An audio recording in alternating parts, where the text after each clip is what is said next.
Hello everyone, and welcome back to the channel that knows nothing. I am Jim, and let's get to it.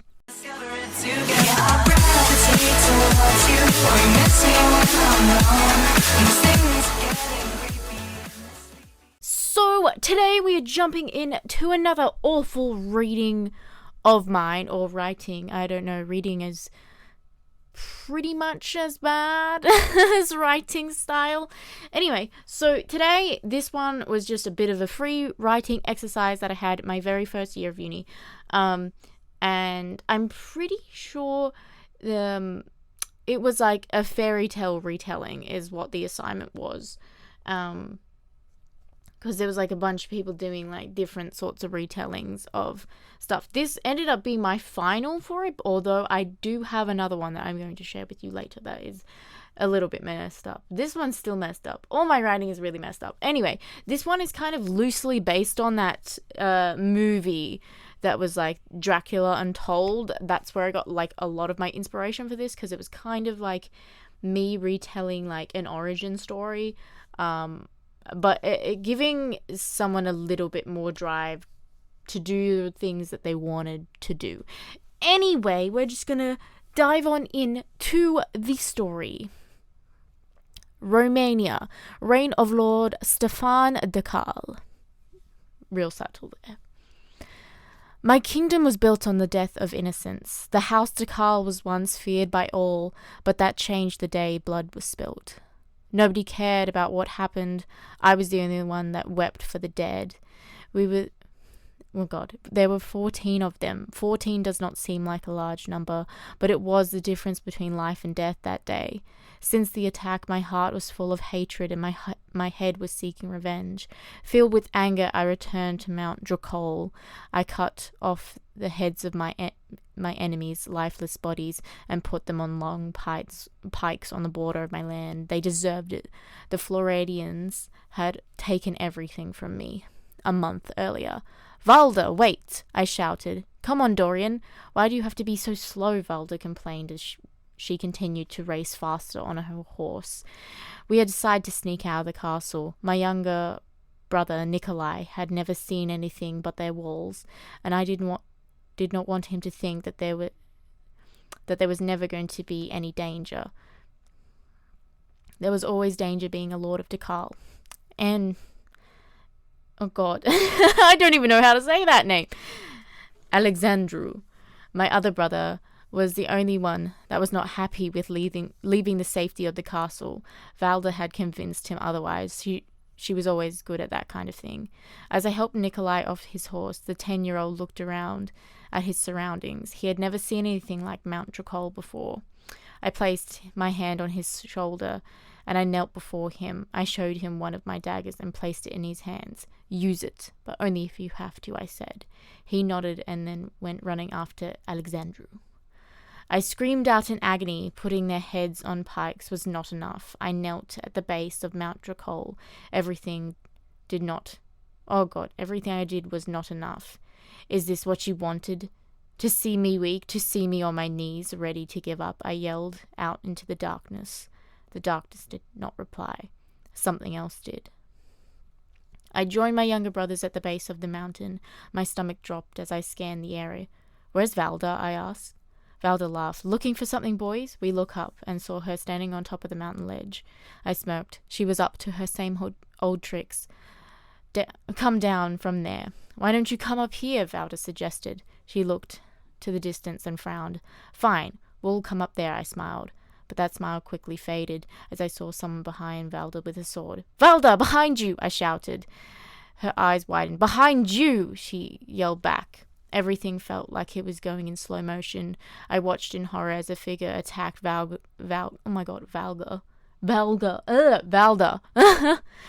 They get the upper hand on her. She tries but fails to fight back. I want to help, but my feet would not move. They slice my betrothed's throat and push her off the ledge. Valda's body lands on the rocky ground with a thump, and my heart shatters. No! I shouted. The tears come uncontrollably. I drew my sword and took all my anger out on the enemy. I quickly recognized the house sigil as House Flore. We had no quarrel with them, so why were they doing this? I was swarmed by their men and lost the sigil, and lost sight of Alexandru, and Nikolai. I managed to gain what strength I had left to kill them. I was covered in blood, and I liked the way it made me feel strong. I thought the worst was over, but then I saw one man with a sword to Alexandru's throat. I saw Nikolai's body on the ground with the dagger beside him. My vision blurred with tears. Both Alexandru and I knew what would come next. So that's the end. It's a little short story. This is kind of like, there's like a lot more to this. I think there's other versions of this that I'd like to share with you, but I'll have to find them. So it's like they've gone to this mountain because like there's like this myth that this thing lives inside there, is like the whole thing. That's why when I was like talking, the darkness did not reply, but something else did. That was that whole like thing there that was like implying that he was going to become like Dracula. And it was kind of like giving more to it because like Valda is dead.